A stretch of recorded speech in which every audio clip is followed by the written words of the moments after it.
Have you ever wondered how a political heavyweight like Friedrich Merz can crumble under pressure? What happens when a confident leader faces an unrelenting critic like Alice Weidel? And what does it mean for Germany when its Chancellor becomes a mere shadow of his former self? In the meantime, please subscribe to my channel HotPoint, give it a like and leave a comment of at least 7 words, and if you feel like it, share this video with others. It will really help my channel. Thank you, and let's keep going. Inside the hallowed halls of the Bundestag, it has never been so stifling, so blisteringly hot, and so uncomfortable for Chancellor Friedrich Merz. Normally at ease, like a self-assured rooster on its perch basking in the admiration of all around him, he found himself in the midst of a political meat grinder on this particular day. The atmosphere shifted dramatically the moment Alice Weidel stood to speak. This was not merely a critique, it was a devastating dismemberment of his policies. Far from being just another opposition speech, it resembled a public execution, verbally, but no less agonizing. For Merz, there was no anesthesia to dull the pain. Weidel struck with pinpoint accuracy, her words surgical, yet ruthless. She addressed the external policies that Merz had championed, leaving no stone unturned in her analysis of the Ukrainian crisis. The confrontation with Vladimir Putin was laid bare for all to see, exposed as a dead-end strategy that seemed only to serve Merz's personal publicity. With each sentence, the foundation beneath Merz began to crack. The typically stoic demeanor he wore like a mask of political decorum began to slip, revealing the panic seeping through. Struggling to maintain an appearance of calm, he was on display for the entire nation. Germany watched as its chancellor suffered a crushing defeat. Never before had he been so vulnerable, so exposed, and so defenseless. It was as if he had been caught unprepared for an exam, the questions too tough to tackle. In this context, Weidel's address was not merely critique, it felt like a final verdict. She unflinchingly declared that the Christian Democratic Union, under Merz's leadership, was no longer a political force, but rather a living monument to political deceit, ensnaring the entire country in its web of illusion. In her view, Merz's party had long ceased to be a viable alternative, morphing instead into a pale imitation of the Greens, draped in funeral garb.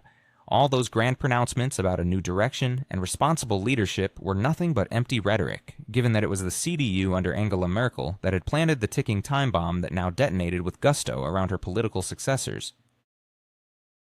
As for nuclear energy, she emphasized that the decision to abandon it was theirs, not that of the Greens. The Greens had merely driven this madness to its logical conclusion. And when it turned to migration policy, Weidel asserted that Merz's hypocrisy reached unimaginable heights. Political passions were igniting in Germany. Weidel, the leader of the Alternative for Germany party, unleashed a torrent of harsh criticism against the ruling coalition, accusing it of duplicity and ineptitude. She reminded everyone that it was Merz who, back in 2015, opened the floodgates to millions of migrants, heralding a policy of all-inclusive. Yet now, years later, he was lamenting the very consequences he had set in motion. According to Weidel, this was the epitome of cynicism, as the German populace was not blind and recalled these events vividly. With biting irony, she noted that while Merz often condemned Putin, he never considered looking at how Russia managed its borders, swiftly, firmly, and most importantly, effectively. In contrast, Germany found itself mired in endless meetings, debates, and empty talk. The people around Merz, she contended, were so afraid to call a spade that they avoided the truth as if it were the devil himself. Weidel didn't spare the current chancellor either, dubbing him a stoplight stuck in neutral. Sure, he existed, but his contributions were negligible. According to her, his policies represented a retreat on every front, before the left, the Greens, and the bureaucrats in Brussels. Most sadly, he was surrendering to his own fears. Merz was depicted as a captain without a ship, drifting directionless without a compass, a character, or resolve. But the onslaught didn't end there. Weidel brought up Olaf Scholz, mocking him with the title Chancellor of Amnesia, highlighting his forgetfulness, his apparent inability to remember promises, failures, or the fact that he had plunged Germany into chaos under the banner of respect. Once a proud symbol of honor and acknowledgement, respect had devolved into a bitter joke, a sneer directed at those who had built Germany through hard work and dedication. For Weidel, Scholz's government was not a cabinet of ministers, but rather a demolition committee tasked with dismantling Germany. It sounds harsh, but let's delve into who the opposition claims is responsible for this state of affairs. Leading the charge is none other than Vice Chancellor and Minister of Economics, Robert Habeck, whom Weidel disdainfully labeled a children's author, with grandiose economic ambitions. This is a person who genuinely believes that patriotism equates to shutting down factories and leaving the populace in darkness, illuminating their homes with candles. What's even more alarming is that this is not mere happenstance or a regrettable mistake. Weidel asserts it is a meticulously planned strategy for destruction. Behind the flowery slogans of green transformation lurks a stark reality: economic murder committed with white gloves and under the glare of stage lights. Consider the abandonment of nuclear energy. With the raucous applause of the Greens, nuclear plants were shut down. What was the outcome? Now the German populace, citizens of one of the world's foremost economies, must pay the highest electricity prices on the globe. Who benefits? Clearly not the German workers or the industrial sector. Meanwhile, Russia, according to Weidel, is reaping the rewards, and Vladimir Putin is, as the saying goes, in clover. As Germany sinks deeper into a quagmire of debt, the German business community seems all too aware. Industry giants like BASF, Bayer, Bosch, Continental, and Miele, symbols of the German economic miracle, are departing the country, each one leaving as if fleeing a quarantine shack. And this is just the beginning. The situation is poised to become even graver. Germany stands at the precipice of an industrial catastrophe. Factories are shutting down one after another, jobs evaporating like mirages in a desert. Weidel insists this is not just a series of crisis events, but a coldly calculated dismantling of Germany, an attack on the very heart of the nation. For anyone still naively believing that these events are merely coincidental, Weidel shatters those illusions. No, this is not a chaotic assortment of happenings, but a precisely structured system.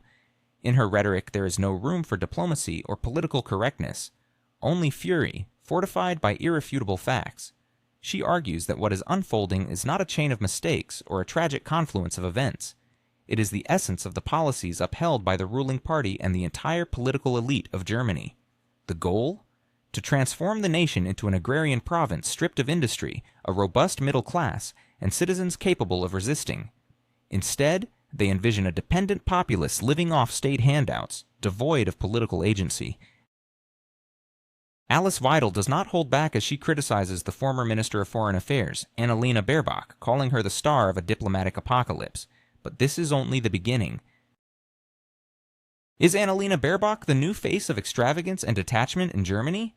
Has her so-called humanitarian aid become a mere facade for a climate apocalypse?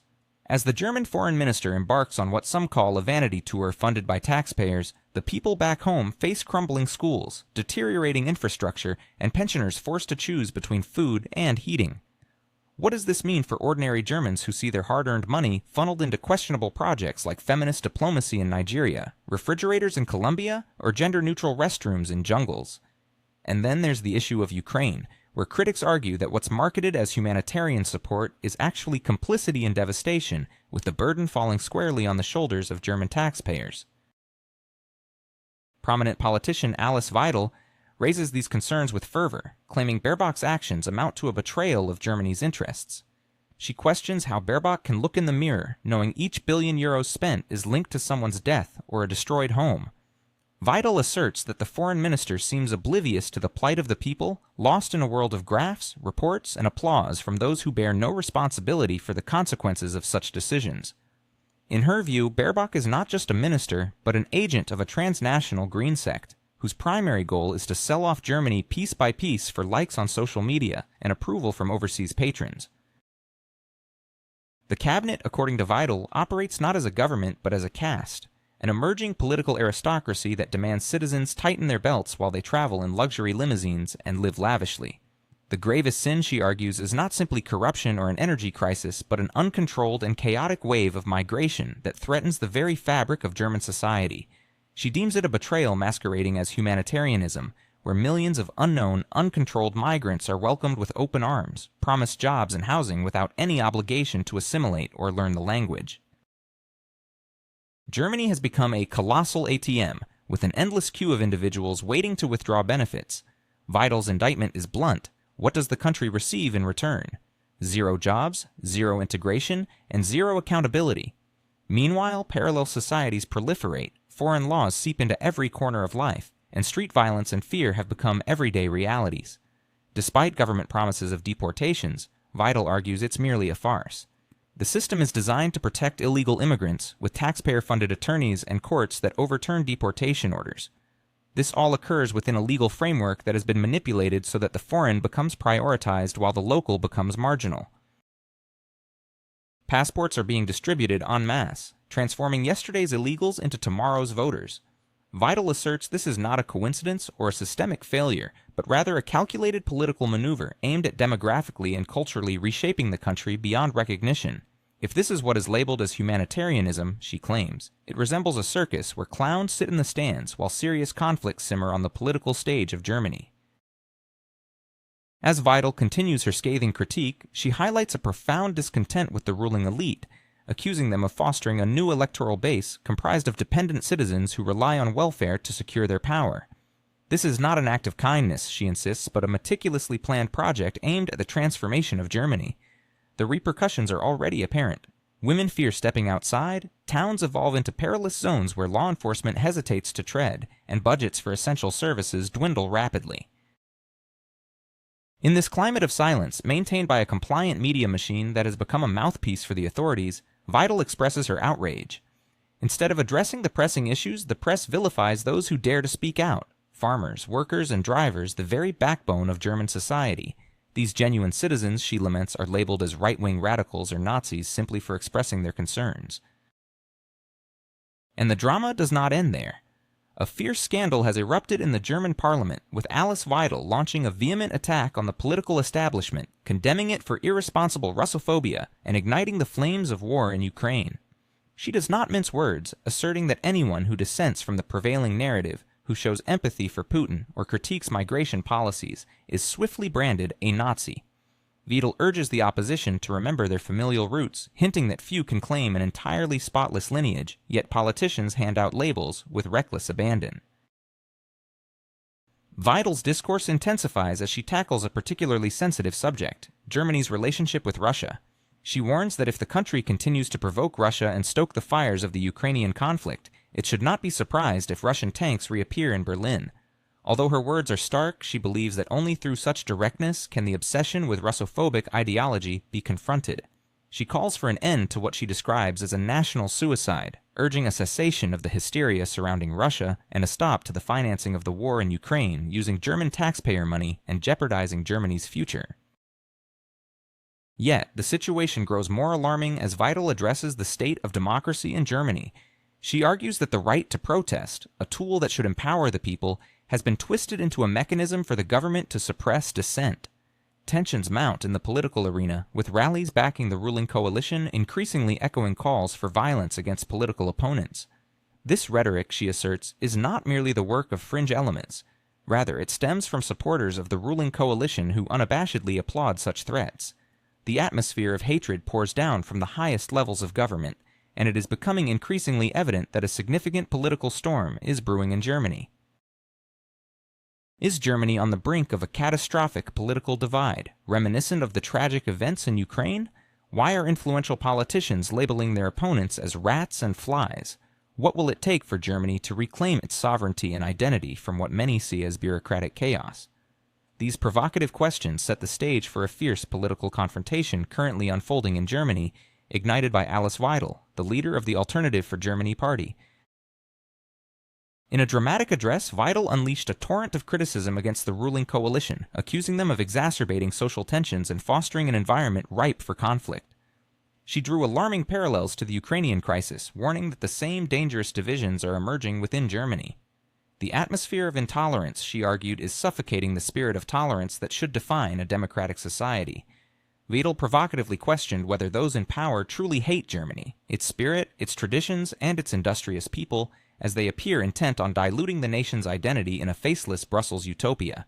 Are you trying to turn Germany into a multicultural stew where the German people are mere spectators in their own homeland? She demanded. As tensions in the political landscape intensify, Weidel's speech served as a rallying cry for many who feel disillusioned by the current government's policies. She claimed that the ruling coalition is willing to stoke hatred and division simply to maintain power and access to state funds, rather than acting in the best interest of the German populace. This will not happen, she declared, insisting that Germany must not passively witness its own decline. Outlining her party's plan, Weidel proposed drastic measures aimed at restoring Germany's sovereignty. First, she called for the immediate closure of the nation's borders and the reinstatement of genuine border controls, emphasizing that no one should be allowed entry without legal grounds. Second, she introduced a comprehensive repatriation program, stating that all illegal immigrants, individuals denied asylum, and anyone guilty of crimes on German soil must be expelled without delay or excuse. The system, she asserted, must operate efficiently and without hesitation. The third point on her agenda was the urgent repeal of the so-called Energiewende, or energy transition policy. Weidel expressed her conviction that the green dogma is suffocating the economy and that Germany must reclaim its strength, rationality, and independence in energy matters. These are not just slogans, but a survival guide for a country that is methodically being flushed down the drain for the sake of foreign interests, she insisted, as the gravity of her words resonated in the Bundestag. Throughout her speech, Weidel's rhetoric was sharp and unyielding, and it became apparent that she was striking at the very heart of the current political facade led by German Chancellor Friedrich Merz and his associates. She warned that Germany stands at a crossroads, and if it desires to survive as a nation rather than become a decorative element in a European fantasy, it must urgently embrace common sense before it is too late. Weidel urged for an immediate return to nuclear energy, stating that Germany cannot afford to wait for tomorrow or the next decade. A country that cannot provide its citizens with affordable and stable energy is not a nation. It's a laughingstock on the climate stage, she proclaimed. Additionally, she called for an end to the reckless spending of taxpayer money on dubious projects, like bicycle paths in Peru and feminist missions in Africa, especially while German pensioners struggle to make ends meet. She deemed such expenditures as intolerable in the face of domestic hardships. Furthermore, Weidel demanded the cancellation of the current form of the Bürgergeld, a universal basic income, labeling it nothing less than an official bribe for newcomers who have contributed nothing to the German system. If someone has not worked, paid taxes, or integrated into society, they should not receive any payments in euros. Only food, shelter, and basic services should be provided, while any extras should come from their own governments, not from German workers' pockets, she asserted, highlighting a growing sentiment among the populace. Her critique extended beyond mere dissatisfaction. It echoed the voice of the people who are weary of witnessing their country dismantled for foreign interests and utopian ideas conceived in the offices of Eurocrats. However, she expressed skepticism over the possibility of constructive dialogue with the current government, likening them to fish in a tank, oblivious to the realities outside and blind to the repercussions of their policies. With unwavering clarity and uncompromising resolve, Weidel urged those in power who are incapable of governing in the interest of the German people to resign. Admit that your project has failed and give the people the opportunity to determine their future in new elections, she insisted, marking a pivotal moment in her address. She proceeded to dissect the failures of the current political elite, starting with the foreign ministry under the leadership of Annalena Baerbock. Weidel argued that the ministry has ceased to be a bastion of German national interests, morphing instead into a mobile propaganda unit that promotes a green ideology while neglecting true diplomacy. Instead of fostering new markets and strengthening alliances to support German businesses abroad, the ministry, she claimed, has devolved into a vessel for relentless moralizing. As Baerbock increasingly travels abroad, Weidel pointed out that she has essentially become the world's most expensive travel blogger, funded by German taxpayers with grand delegations and frequent flights. Yet behind the scenes, vital infrastructure crumbles, industries vanish, and political freedoms erode. In a striking condemnation, Weidel labeled this behavior as the highest form of hypocrisy, criticizing Baerbock for championing human rights abroad, while stifling dissent at home and undermining the economy and national security in pursuit of a misguided climate ideology. The somber conclusion Weidel reached was that Germany has lost its status as a serious player on the global stage, with its diplomatic reputation tarnished. But she did not stop there. She turned her attention to the Ministry of Economy, calling for its renaming to the Ministry of Systematic Industrial Suffocation, particularly under the stewardship of Friedrich Merz. Weidel contended that the industrial heart of Germany has been entrusted to individuals who have never worked in real production. Decisions made in offices are devastating the economy, and she questioned the competence of those behind these choices. They are neither children's authors nor pseudo-scholars, but individuals thoroughly imbued with ideology, she asserted. These figures act not as healers, but as executioners, coldly slicing away the vital organs of the economy under the guise of reform.